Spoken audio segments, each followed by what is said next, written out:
நம்ம வந்து பெரேடுன்னு சொல்லுவாங்க.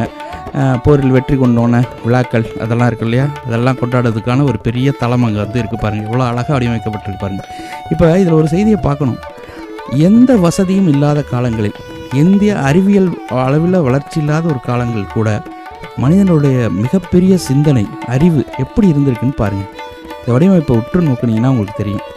இவ்வளவு அழகான இவ்வளவு வறண்ட பகுதியில் இவ்வளவு பெரிய வடிவமைப்பை இந்த மக்கள் வந்து உருவாக்கியிருக்காங்க பாருங்கள்.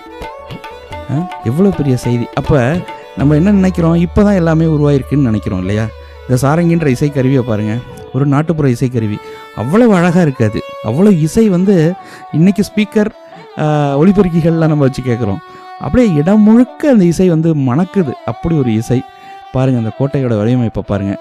இது வந்து முகலாயர்கள் மற்றும் வந்து ராஜபுத்திரர்களுடைய கலவைகளாக இருந்தால் கூட அவ்வளவு சிறப்பாக இருக்குது, அவ்வளோ சிறப்பாக இருக்குது, அவ்வளோ அழகாக இருக்குது.